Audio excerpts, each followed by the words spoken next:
What follows is an edited version of the first video I posted on this channel back in May of 2018.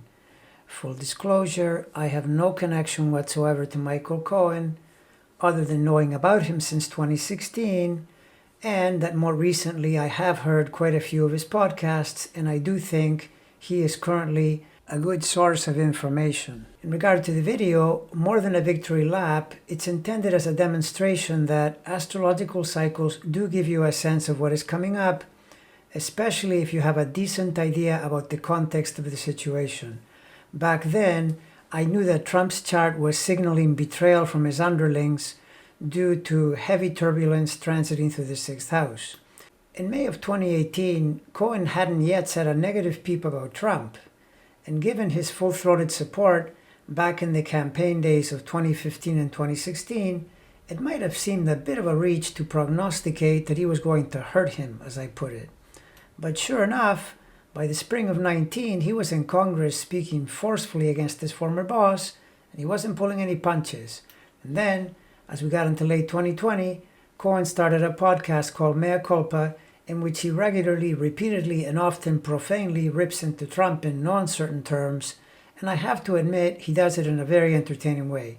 And he is prolific. And when it comes to inflicting hurt, as in serious pain, mercilessly attacking Trump in a podcast is one thing.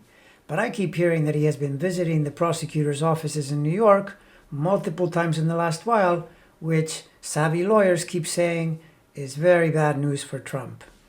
That he was once a staunch Trump ally is, of course, a stain on his record. But I'm always open to people that repent and do about turns toward decency and truth. And besides, I'll admit I am quite pragmatic, and I am very prone to cheer on the enemy of my enemy. Michael Cohen, Donald Trump's embattled lawyer fixer, currently in apparent pretty major legal difficulties.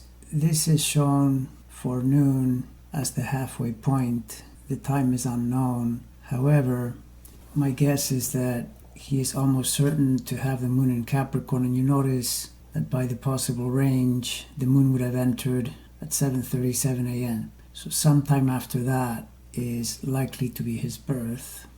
And this is because his problems materialized in a pretty big way in April of 2018, with Saturn stationing in Capricorn around 9 degrees. So chances are this moon is going to be somewhere in the Capricorn degrees from 0 to 8.5, as shown here as the possible range. And that being the case, these degrees of the moon and Eris are going to connect him to similar degrees in Trump's chart that are also under really heavy pressure.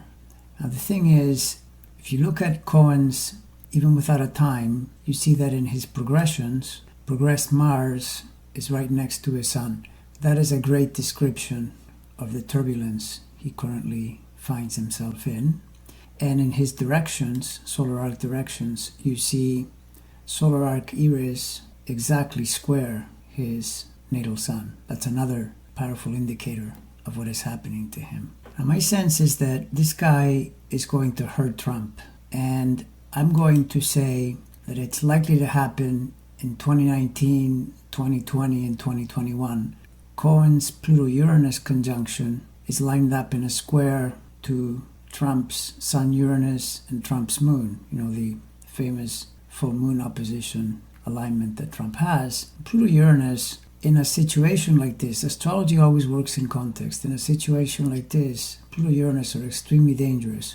And the reason why I'm guessing 2019, 2020, 2021 is that the transiting Neptune, which we see here, is just moving into those degrees, which will then be opposing these planets. And you can see in Michael Cohen's chart that if we look back here, Neptune is very active by way of a square to Mercury at birth. Mercury rules Virgo. Neptune is extremely important. I should also add that, as far as I'm concerned, in both Michael Cohen and in Donald Trump's chart, Neptune is being expressed at a pretty low level.